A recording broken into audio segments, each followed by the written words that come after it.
Now, for starters, I want to say I did enjoy this episode. It was another insightful, touchful, heartwarming episode. But at the same time, I can see why some people were kind of disappointed, and I was kind of disappointed too. Not the way it went, because people were expecting to go another direction, but it didn't. It's like, oh, so now we're about to have some more Calamity Matters. Nah, we're gonna go a straight Rico episode instead. Like, what? Okay, that took went out of left field. Everyone's playing this us to have like a calamity catastrophe, something happening. We are in the midpoint of the season, but at the same time, we were expecting more, action. But instead, we had another character development episode of insight of some struggles that some people deal with, which I'm all down for. Don't get me wrong, I'm always down for that. I prefer better character development than I do good action sequences. This is still a Love Life series. Love Life has always been about character perspectives and development and pushing on to further your dreams. I'm always for that. But still, just a little bit disappointed, to be honest with you. And that's dealing with, like, oh no, lightning's coming around, something's about to happen, then something's coming out of the bushes. Nope, it's Rico, everybody. You got me there. However, not everything went to waste. We did learn a little bit more about this calamity that's happening. It's been going on for ages, where even Mari herself has been doing research, keeping a tome of her and her people have been gathering up information about it happening through the course of time. It's something to do with a singer stopping it with the power of resonance, in a way. Resonant Soul Reaper. I don't know, Soul Reaper. They need to reboot Soul Reaper. Soul Eater, I mean, damn. Well, anyways, this episode really focused on Rico and her able to add on to this adventure and her self-consciousness and very low self-esteem. This girl has extremely low self-esteem, but when she sees a rare creature, screw her shyness, screw her doubtfulness.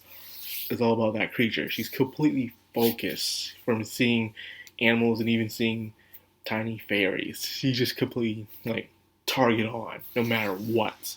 Which is nice seeing her character. But they need everyone they can get. Some people are treating the calamity not so bad, it's not really affecting them. But it's affecting the animals and small children. Why small children?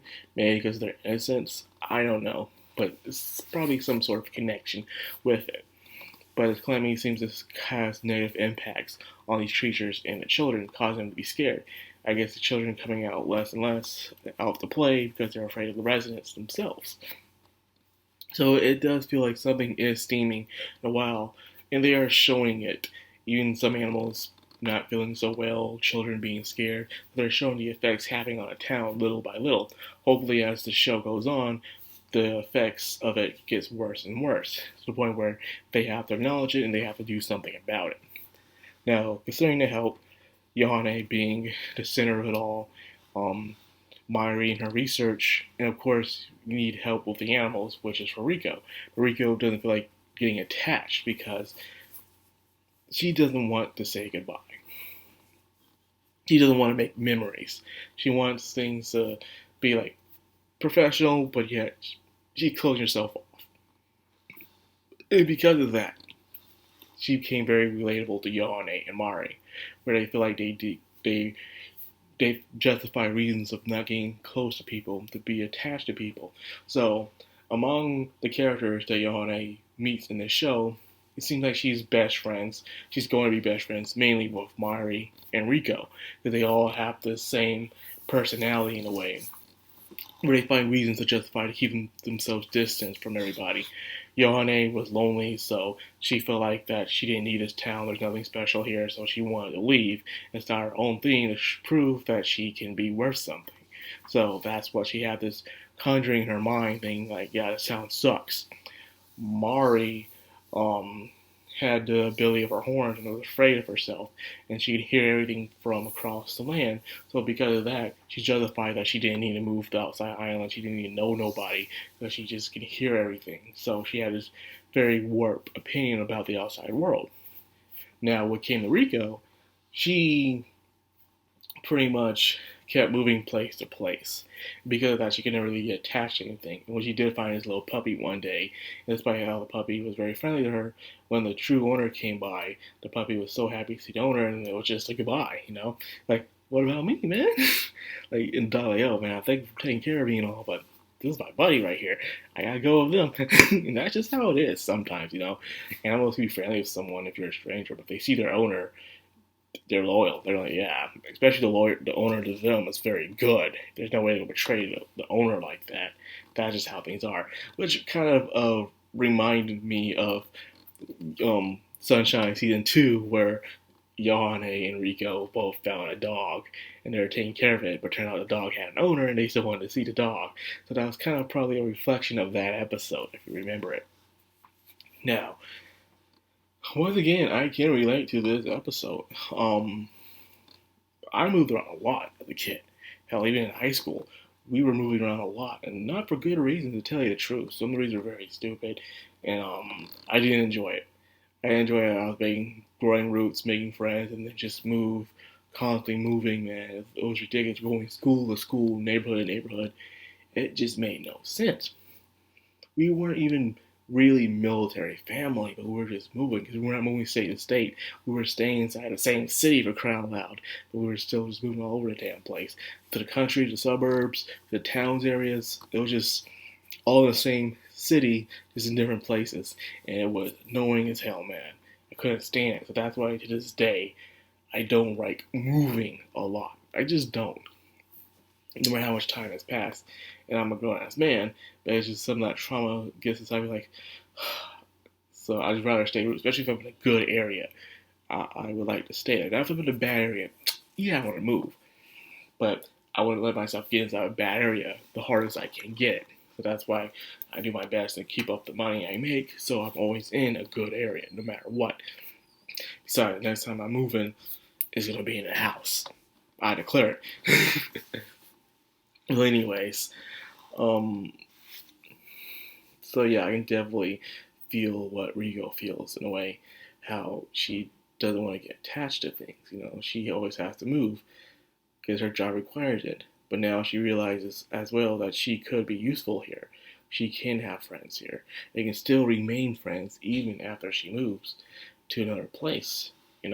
Friendships don't have to die. It's up to you if they die or not. You gotta keep in contact with them. You gotta keep them on your mind from time to time. Not all the time, just time to time. So I do like that lesson we get from it. Of course, we get a nice little music video for a nice little renaissance at the end.